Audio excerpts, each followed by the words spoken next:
Imagine the scene, a quiet night in Oklahoma, that kind of place where people believe in what they see and live according to values that go from generation to generation.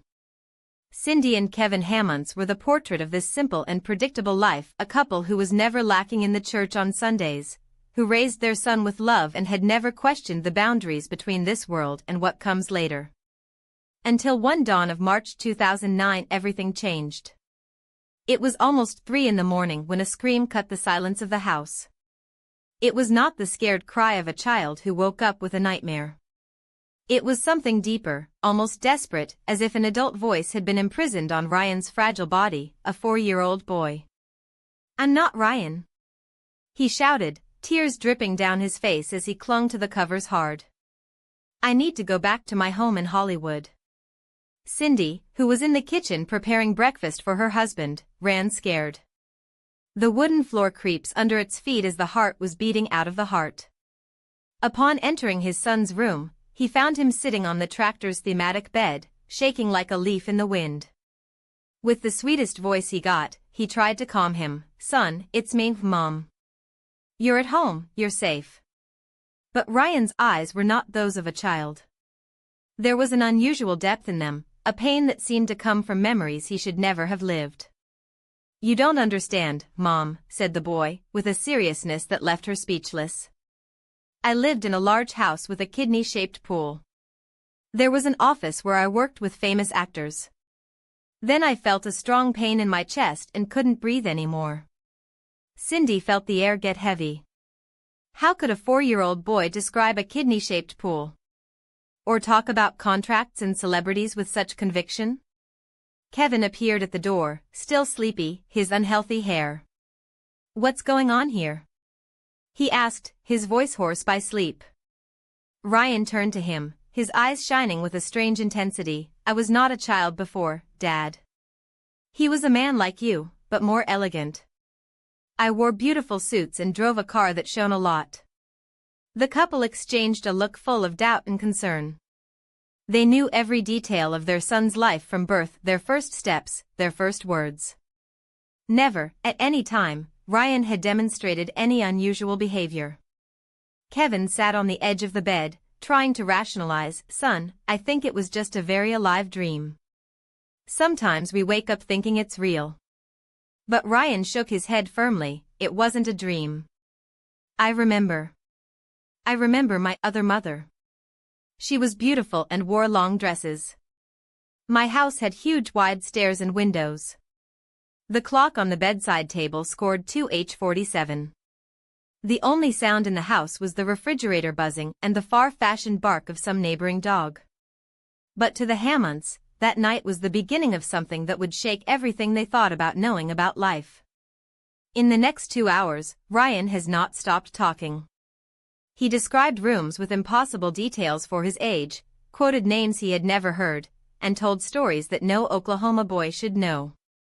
He spoke of dinners in sophisticated restaurants, offspring contracts overlooking the city, glamorous women who worked in the cinema. And the most disturbing, it did all this with a naturalness that fringed the pimple. When he finally fell asleep, just before dawn, Cindy and Kevin were sitting in the kitchen, the coffee warming between their trembling hands. The sun was beginning to be born behind the plaid curtains, but neither could sue what they had just heard. "Do you think he's sick?" Cindy whispered, breaking the silence. Kevin just shook his head, lost. "I have no idea, love. I've never seen anything the same." What they didn't know was that this would be just the first of many nights. In the following days, the episodes would be repeated, increasingly detailed, with such accurate information that they would force them to face a question that would challenge all their beliefs. But that was just the beginning of a mystery that would take them far beyond what they could ever imagine. During the day, Ryan was the usual boy again. He played with strollers in the backyard, watched the designs on old television and helped his mother to feed the Alinhas. But when night fell, something changed. Cindy already had a routine. At the first sign of agitation in her son's room, she prepared a glass of warm milk and an extra blanket. Those night dialogues, which seemed out of a fiction movie, became part of their reality. "Mom," Ryan said in one of these nights, Why can't I drive my car anymore? He was red, very beautiful, with leather seats that smelled new. Cindy sat next to her, stroking her blonde hair, inherited from her father. Tell me more about this car, my son. It was a convertible, Ryan replied, with a certainty that he didn't match his age. I liked to drive with the hood open through the streets of Hollywood. People greeted me because they knew me. I worked with famous actors. When Ryan began to quote specific names, Cindy felt the floor shake under his feet. They were not invented characters or cartoon figures. They were real actors of the 1940s, names she had already heard from her grandmother's mouth when she talked about the stars of her youth's cinema. Did you know Rita Hayworth? Asked one night, almost not believing that he was asking that question to his own son. Ryan's eyes shone as if a light had lit inside him. Yes, Rita was very beautiful and kind. I helped her get roles in. The boy's voice was lost in the air, but the impact of those details had already settled forever on his parents' minds. That was not an imagination game. It was something much bigger. And they were only at the beginning of a journey that would lead them to question everything they thought they knew about existence. Ryan's voice echoed in the kitchen like a verdict, and Cindy felt the floor open under her feet. 1847, North Roxbury Drive. It was not any address, a sentence, an irrefutable proof that something beyond human understanding was happening there, among the peeled walls of his modest home. She knew Beverly Hills only from the tabloids she saw in the supermarket line, a world of glamour and wealth as far as the moon. And yet, his 4-year-old son spoke of those details with the naturalness of those who describe his own. Cindy's hands trembled by entering the address on the rusty computer, the one that took minutes to load a page. Each letter seemed to weigh a ton. When the images appeared on the screen, your heart stopped. There it was, the White House with imposing columns, the red rose garden, the kidney-shaped pool, and excitement as Ryan had said. And then, as if the universe wanted to prove that it was not coincidental, she clicked on Street View mode and turned the camera to the facade. On the second floor, a large window, where you could see the street. His workshop, he thought, with a chill. The place from which he watched the cars of customers arrive. She suddenly got up, knocking her chair. In the next room, Ryan slept, his chest rising and down a quiet pace, as if that small body did not carry the weight of memories that did not belong to him. Cindy ran to the phone, the sweaty fingers slipping on the keys while dialing the Kevin number. He answered in the second touch, the noise of the factory in the background. Kevin, you need to come home. Now. His voice sounded like that of a strange, hoarse and urgent. Cindy, what happened? He was already alert. In recent months, any call from her during office hours meant bad news. It's Ryan. He knows things that there is no way to know. She swallowed hard. He gave me an address. In Beverly Hills. And the house exists. Just as he described. Silence. Then Kevin's sound moving away from the noise of the production line, his breath fast. How do you do, exist? I got on Google. It's a mansion, Kevin. With a kidney pool, a workshop on the second floor, 3 parking spaces. Your voice failed. He spoke of a red convertible car. And a wife. A wife he couldn't have children. Kevin did not answer immediately. She heard the creak of a door, the sound of her boots knocking on the concrete floor as he left the factory. I'm going home. I don't care what the boss will say. Her voice was tense, as if she was safe something that could break at any moment. And Cindy? Yes? I think you're right. We need help. But not a doctor. She knew, before. Even if he finished the sentence, what he was going to say. We needed someone who understands it. Someone who has already seen. He hesitated. That. Both knew. It was not a matter of mental health. It was something much deeper.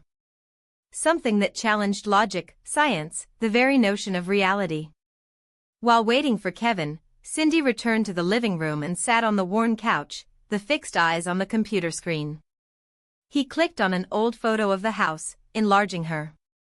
In the almost imperceptible corner, there was a bronze plaque with a recorded name, Historical Residence Property of Arthur and Eleanor Milligan, 1947 to 1962. Your stomach rolled. 1962, Ryan had not even been born. And then, as if the destination wanted to play more wood at the fire, she noticed something in the caption of one of the photos, sold in 1963 after the tragic death of the owner, producer Arthur Milligan, in a car accident. His wife, Eleanor, died a year later, without leaving heirs. Cindy took his hand to his mouth, choking a scream. Arthur Milligan. The name echoed in his mind as a disastrous bell. My son remembers being this man. The house appeared on the screen like a ghost of the past, a white mansion of imposing columns, a meticulously cared for and, almost hidden in the back, visible only in the air image, an irregular-shaped pool strangely similar to a kidney. Cindy was paralyzed, the frozen fingers on the keyboard, as if looking at a photograph of a dream that wasn't yours.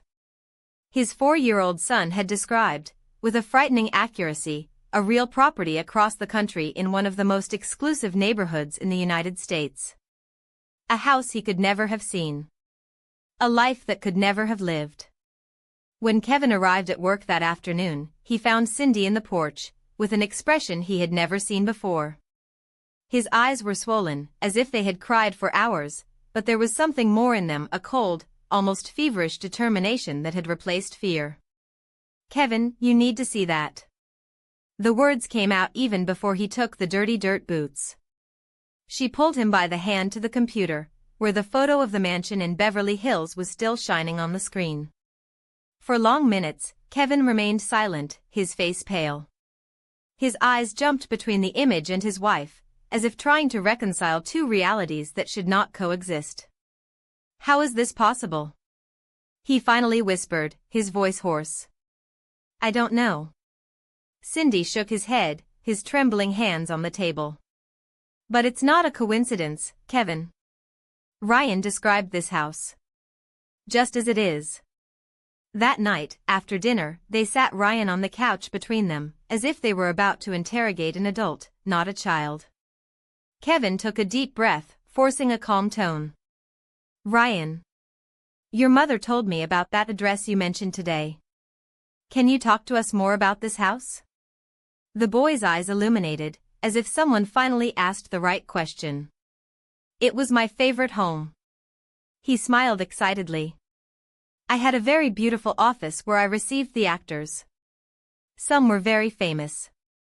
Cindy held her breath. Can you tell us the names of some of them? Ryan closed his eyes for a moment, as if he was flipping through an album of memories that did not belong to him. I worked with Glenn Ford, with Rita Hayworth, as I said. He paused, frowning, as if the memory of this. And there was a very blonde actress, very beautiful. I think her name was Marilyn. Cindy and Kevin exchanged a look. Marilyn Monroe.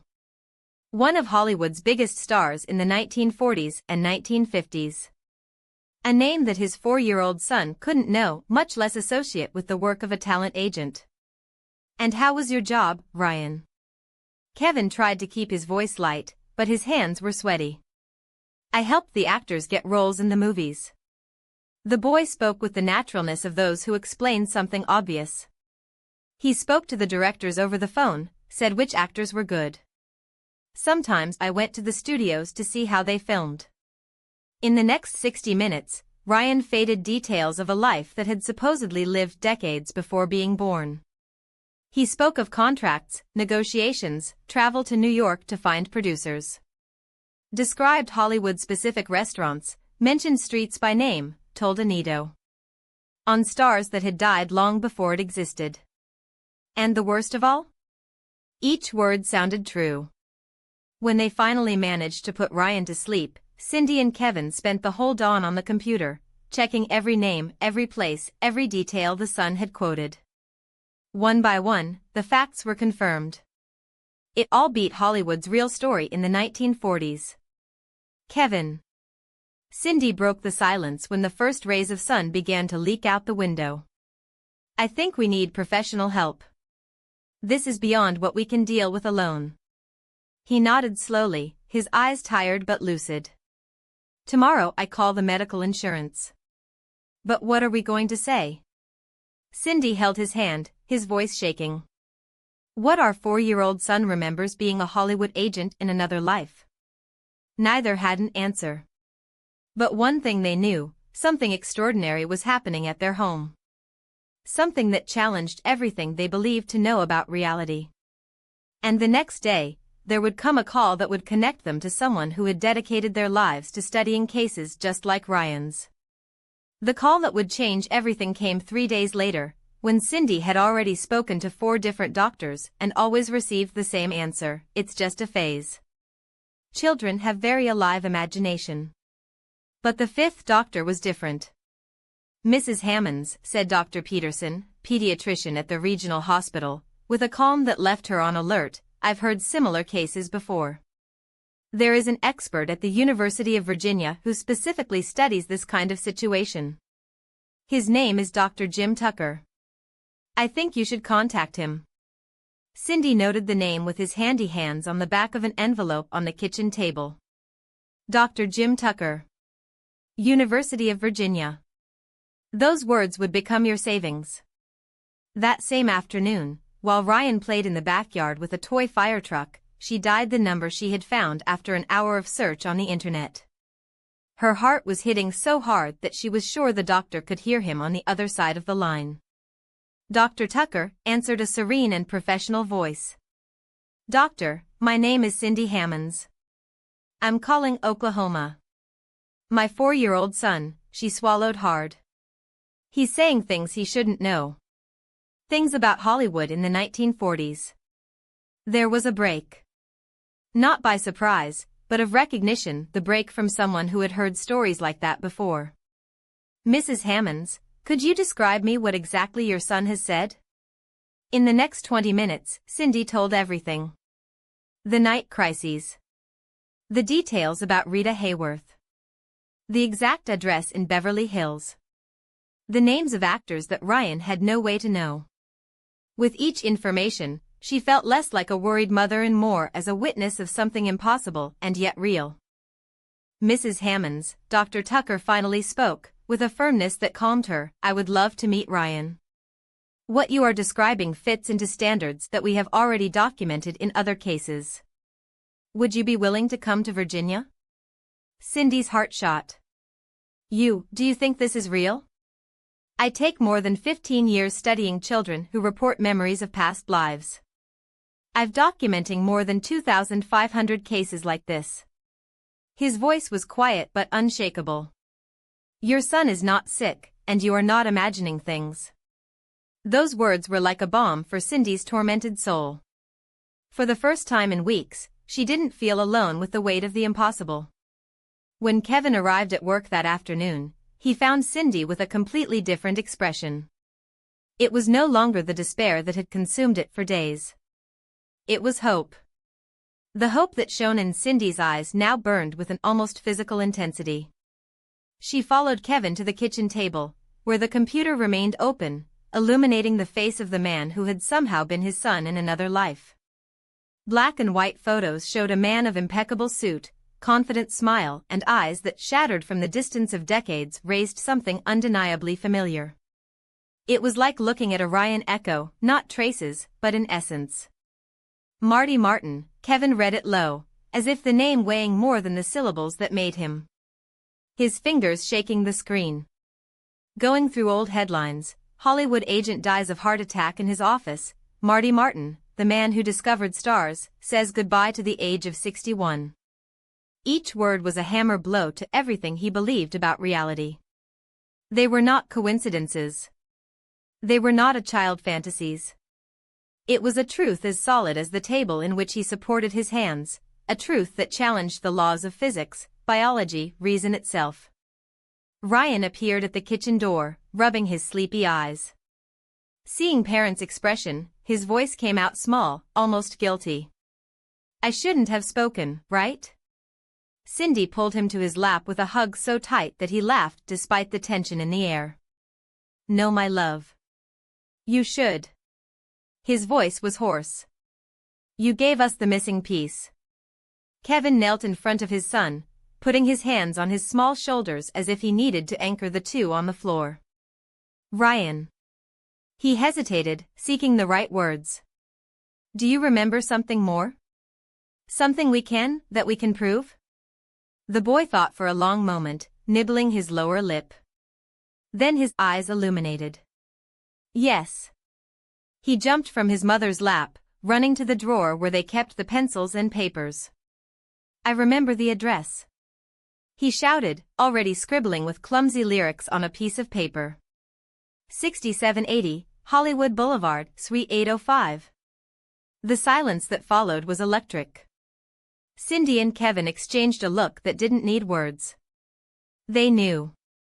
They knew that when they typed that address, they would find not only a building, but the confirmation that the impossible was real. And that's exactly what happened. On the computer screen, Google Maps showed the facade of an Art Deco building, with time-faded gold letters, the Hollywood Talent Building. A quick search revealed that, in the 1950s, Suite 805 belonged to Martin and Associates Talent Agency. Old photos of the lobby, scanned from historical files, displayed the same marble floor and the same bronze details that Ryan had described in dreams, months earlier. Kevin sank in the chair, his hands covering his face. "My God." "Your voice was broken. What do we do with it?" Cindy didn't answer. She was looking at Ryan, who now played on the floor with her teddy bear, oblivious to the earthquake she had caused. In his eyes, there was no fear. There was no doubt. There was only a quiet certainty, as if he knew, always, that the truth would end up coming. "We're going to Virginia," she said finally, with a firmness that surprised herself. "And then?" She took a deep breath. "Then we're going to Hollywood. Because some stories are not just to be told. Some stories require being lived. And theirs was just starting." Among Hollywood's digitized documents, yellowish contracts of the agency that had once drove, newspaper clippings with its name printed bottles and, more impactful of everything, the death certificate that attested to his death by acute myocardial infarction on May 3, 1964, on the 8th floor of a Hollywood boulevard. Kevin remained silent long minutes. Her fingers trembled over page to page, as if each click confirmed not only the truth of Ryan's words, but the existence of a world that challenged everything he thought no. "My God," he whispered, his voice hoarse with emotion. "All this is real. But, what do we do now? How do we absorb such a thing?" Before you could formulate an answer, the sound of hasty steps echoed through the hallway. Ryan appeared on the doorway, his hair misaligned by the nap, his eyes still sleepy as he rubbed his wrists on his eyelids. "What are you looking at the computer?" he asked, childish curiosity mixed with an intuition that seemed to overcome his age. Cindy and Kevin exchanged a look. It was the moment they feared and, at the same time, for which they longed. How to explain to a 4-year-old that his impossible memories were just validated by history? Cindy knelt to his height, taking his small hands between his own. "Ryan, we found information about Marty Martin." The boy's eyes widened instantly, as if a spark of recognition crossed him. "Really? Did you find my pictures of when I was big?" She nodded, her throat tight. "Yes, my love. Photos, and many others. OIAS." Kevin turned the notebook screen toward his son. There, in black and white, was Marty Martin in 1955, a man of impeccable posture, tailored costumes, and a smile that overflowed confidence and something more, a depth in the eyes that suggested having seen the world too much. Ryan was paralyzed. The silence that followed was so dense that even the fans' tinnitus seemed to have ceased. Then, slowly, a smile lit his face. "This is me," he said, simple and right, as if identifying a friend in a family photo. "This picture took a chic party in Beverly Hills. I was wearing my favorite navy suit." Cindy closed her eyes for a moment, containing the tears. His 4-year-old son had just recognized himself in the image of a dead man decades before his birth. "Can we go see the doctor now?" Ryan asked, with an urgency he had not shown before. "I want to tell him about Marty. I want to tell everything I remember." That night, while arranging the last bags for the trip to Virginia, Cindy called Dr. Tucker. His voice trembled as he announced, "Doctor, we met him." The man was named Martin Martin. He was a talent agent in Hollywood and died exactly as Ryan described. Across the line, silence was as eloquent as any word. When the psychiatrist finally spoke, his voice carried the weight of 15 years of research and the certainty that he was facing something unprecedented. "Mrs. Hammonds, throughout my career, Ryan's case can be one of the most extraordinary I've ever documenting. I need to know him as soon as possible." The next day, the Hammonds family embarked on what would be the most transformative trip of their lives. It was not just a search for answers, but the imminence of a dive into a mystery that transcended science, religion, the very notion of existence. The possibility that death was not an endpoint, but a comma, a transition to something humanity had barely began to glimpse. And there was Ryan, with his dinosaur backpack and the teddy bear worn out of time, vibrating with the prospect of finally sharing his truth. "I will tell you everything to the doctor," he repeated, as if that were the mission he had returned. Oklahoma City Flight Charlottesville was Ryan's first air experience, but he acted as an experienced traveler. While the aircraft cut the noobs, pointed out the window and said to Cindy, with the naturalness of those who remembered a breakfast, "Before I fly a lot between Los Angeles and New York for work. I loved sitting in the first class." She was no longer surprised by those statements. After Marty Martin's confirmation, each word of Ryan had gained a new weight, as if his sentences were bridges between two times. The University of Virginia welcomed them with a spring in the middle of blossoming. The trees, loaded with white flowers, seemed to celebrate their arrival, and the campus exuded the aura of importance that only the places where the story is written have. For the Hammonds, however, what was coming was going beyond any conventional academic discovery. Dr. Jim Tucker was waiting for them in his office in the Department of Psychiatry. A man of about 50-year-olds, gray hair and kind eyes behind wire glasses, his table was an archipelago of books, folders and photographs of children of different ages and origins, each a piece of a puzzle he had devoted his life to ride. "Ryan," he said, kneeling to be up to the boy, "I've been waiting for you. Your mother told me very interesting things about you." Ryan smiled, now with a confidence that only grew since his parents had begun to believe him. "Doctor, do you know other children who remember being other people?" The doctor nodded, his eyes shining with a mixture of fascination and reverence. "Yes, Ryan. I know a lot of children like you. And each of them taught me important things about life, things that adults often forget." For the next 3 hours, what Dr. Tucker called structured interview seemed at all with a clinical interrogation. It was a conversation between two beings who, for the first time, could talk openly about the extraordinary.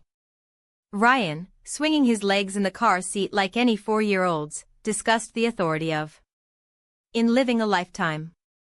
"Tell me about your office," Ryan asked the doctor while the recording was running in a small digital device. "It was on the 8th floor of the building on the Hollywood Boulevard," the boy replied without hesitation. "There was a secretary, how did she call herself?" Fruited the forehead, as if he leafed a mental file. "Margaret." "Yes, Margaret. She was very good with me." Dr. Tucker wrote down everything, fast, while Cindy and Kevin watched, fascinated, that dialogue that seemed to transcend time. "Do you remember the room number?" 823, I had my name on the door, in gold letters. The doctor's eyes widened for a moment. "And the actors you worked with?" Ryan enlightened. "I worked with Rita Hayworth. She was very famous and very beautiful. Also with Glenn Ford, he was serious, but kind. And had a blonde actress who was becoming famous. Marilyn Monroe." Dr. Tucker raised his head, surprised. Do you remember any specific detail about your work with her? Ryan closed his eyes, as if revolving the scene. She was very nervous before the auditions. I told her she was talented. Once, she asked me to go with her in an audition because she was very afraid. The accuracy was amazing. It was not just names and places, but emotions, dialogues, nuances that a 4-year-old could not make. The doctor leaned forward, the low voice, almost reverent. Ryan. What about your personal life? You were married? The boy's expression changed in an instant. A shadow of sadness crossed his face, so sudden and deep that Cindy felt her heart contract. He lowered his eyes, and when he spoke, his voice was little more than a whisper. The shadow of ancient pain crossed his children's face. Yes, I was married. Her voice, once firmly, now shivered slightly, as if the words weighed more than her little body could bear. My wife was very beautiful, but we were very sad because we couldn't have children. Kevin felt a knot in his throat. There, in those simple words, pronounced by a 4-year-old child, echoed one of the deepest sorrows a couple can carry. It was an adult pain, a wound that only time and experience could sculpt. The doctor, with the caution of those who handle something fragile, asked the following question: Do you remember her name? Ryan frowned, his fingers playing with the shirt bar. It started with, and. Eleanor? No, it wasn't Eleanor. A pause. The stamped frustration in its features was almost palpable. I can't remember her name properly, but I remember our room. It was very big, with a white piano. In the following minutes, Dr. Tucker plunged into increasingly specific questions about Marty Martin's life. And Ryan responded with a precision that would jerk the pimple. He described the decoration of the house in Beverly Hills, the paintings on the walls, the smell of the leather of the sofas, the view of the porch. He quoted restaurants in Los Angeles where Marty had dinner, mentioned names of rival agents with whom he competed for contracts, told Hollywood party anecdotes that captured not only the facts, but the essence of the time, the shine of silk dresses, the smell of expensive courts, the murmur of conversations between actors and producers. But that's when Dr. Tucker slid on the table a set of photographs, some from Marty Martin, some of random men at the same time, that the air in the room seems to have solidified. Ryan, said the doctor, pointing to the scattered images, can you show me which photos appear the person you were before? The boy leaned over the table, his eyes traveling every image with an attention that did not belong to his age. There was no hesitation. There was no doubt. His small fingers played 3 photographs, one after the other, with the certainty of those who flip into a family album. This is when I was younger, he said, pointing to a Marty Martin in the 1940s, dark hair and confident smile. This is a very chic party, he continued, selecting another image, where Marty appeared among famous actors, the whiskey glass in hand. And this, his voice lowered, it's from when I was older. Just before, my chest hurts. All the photos he chose were, in fact, by Marty Martin. No mistakes. No hesitation. Cindy couldn't stand it. He rose abruptly, his shaking legs, and left the room. In the cold corridor of Department of Psychiatry, leaned against the wall and let the tears fall silent. His 4-year-old son had just recognized himself in portraits of a dead man for decades. There was no more room for doubt, for rational explanations, for the illusion that it was all the result of a fertile imagination. The truth was too much. It was real. When he returned, Dr. Tucker was ending the interview. Ryan, now more relaxed, smiled at the doctor. You were very brave to tell me all this, said the psychiatrist, with a tone that mixed admiration and a tip of melancholy. Is there anything else you want to tell me? Ryan's eyes found his, too serious for a child. Doctor. Why did I come back? The question stopped in the air like a bell that had trimmed in the void. Why didn't I get in the beautiful place where I was after my heart stopped? The silence that followed was so dense that it seemed to have weight. It was a question that torn the veil of the unknown, formulated by a childish voice that, however, carried the weight of a soul that had already seen the other side. Dr. Tucker was slow to answer. When he did it, his voice was hoarse. I don't know, Ryan. But I think maybe you have come back to teach us something very important about life. And about love. That afternoon, after 3 hours of interviews and tests, the doctor met with Cindy and Kevin in particular. Hammond's gentleman began with an expression that oscillates between professional astonishment and a deeply personal emotion. In my 15 years of research, I document more than 2,500 cases of children who report memories of past lives. The case of Ryan is extraordinary. Even within this universe. He explained that Ryan had provided 55 specific and verifiable details about Marty Martin's life, information that could only be known through meticulous historical records or simply lived them. What does that mean, Doctor? Cindy asked, his voice shaking. Dr. Tucker removed his glasses and slowly cleaned them, as if he gained time to organize thoughts that challenged his own logic. It means that you are witnessing something that challenges everything we know about consciousness, memory, and the nature of human existence. His voice was firm, but his eyes betrayed a contained commotion. Ryan is not inventing these memories.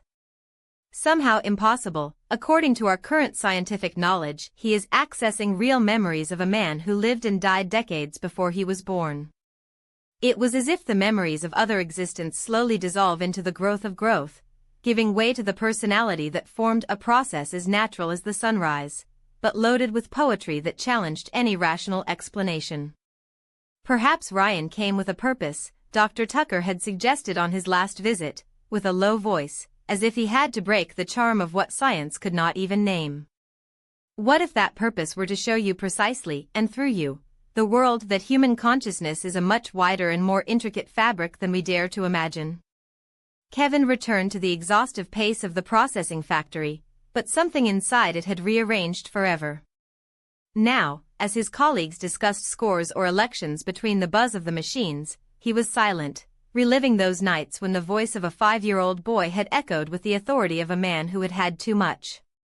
It was neither faith nor superstition, it was the visceral certainty that reality was much greater than the walls of that plant, much deeper than spreadsheets and endless shifts. Cindy, in turn, turned the paint experience on paper. A meticulous diary, full of dates, phrases, looks, a record that did not know if one day would be read by someone, but that needed to exist, as if the words could anchor that truth before time let it. There were nights when he reread his own notes and felt his chest tighten, not fear, but of such intense gratitude that hurt. Until that December night arrived, when the soft touch on her sleeping son was answered by green eyes that no longer carried the shadow of another time. Mom, can I tell you a secret? Of course, my love. Ryan hesitated, as if he chose the words carefully, as if he knew that the few phrases would change everything again. Before I was born with you, when I was in the beautiful place, I was able to choose which family wanted to go. And I chose you too because I saw that your hearts were the kind that really loves, even when we say things that make no sense. The air seemed to stop Cindy's throat. She leaned, her fingers still shaking slightly over her son's blanket. Why did you choose us, my son? And then came the answer that dug into it as an eternal mark. Because your hearts shone differently. They were the color of love that does not disappear. That boy, who had already been a man of suits and contracts in Hollywood, had chosen reborn in the tight heat of a modest house in Oklahoma because, somewhere beyond the stars, he had recognized something in them, something they even knew they themselves had. The years that followed were made of what seems common, but it is never, laughs at dinner, bruised on the knees, the small wars because of the homework. Ryan grew up like any child, but with a quiet eye that occasionally made Cindy stop and wonder what exactly he knew. He never talked about Marty Martin with details again, but there were times like when he followed a funeral with a look longer than usual, or when he said, seeing an old picture of a stranger, he was good, but was lost, that made it clear. Some part of him still kept the memory of the ephemerality of everything. Until, at the age of 8, with a dirty face of chocolate cake and his friends screaming in the backyard, he approached his mother with a question that was actually a revelation. Mom, do you know what is the best thing about being a child? What, my love? We remember being an adult, but adults forget what it's like to be a real child. I had both things. And being a child is better. Ryan Hammonds's case has become a milestone in Dr. Tucker's studies, quoted in international articles, documentaries and stages as proof that the boundary between the possible and the impossible is much more porous than we imagine. But for the Hammonds family, it has never been evidence or recognition. It was about something that neither science nor religion can measure, the certainty that love does not obey the laws of time. Years later, already a teenager obsessed with football and games, a reporter asked him if he still believed it was Marty Martin. Ryan looked at his own hands, as if in them was written an answer that only he could read. "I think we're a lot of things at the same time," he said finally. "I am Ryan, but I am also all the experiences I had, including those that came before this body. The important thing is not to explain how this happens. It is being grateful for every chance to love and be loved, no matter where it comes from." The history of Hammonds reminds us that the universe is a puzzle whose most fascinating pieces are just where we least expect it. That sometimes the deepest truths are whispered by voices that have not yet lost their ability to marvel.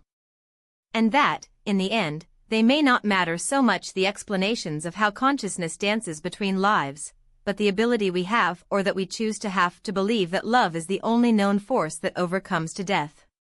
In that simple house of Oklahoma, an ordinary family lived the extraordinary. And although Marty Martin's memories faded like smoke in the wind, what was the echo of a choice, that some ties are fabrics with wires so resistant that even time cannot untie? Perhaps it is this, after all, that it really matters, not unravel all mysteries, but let them teach us to love deeper, to believe beyond the visible and find beauty just where logic fails. Because, deep down, life does not ask us that we have all the answers. It only asks us to keep our hearts open enough to recognize when the magic knocks on the door, that it came to us for a reason.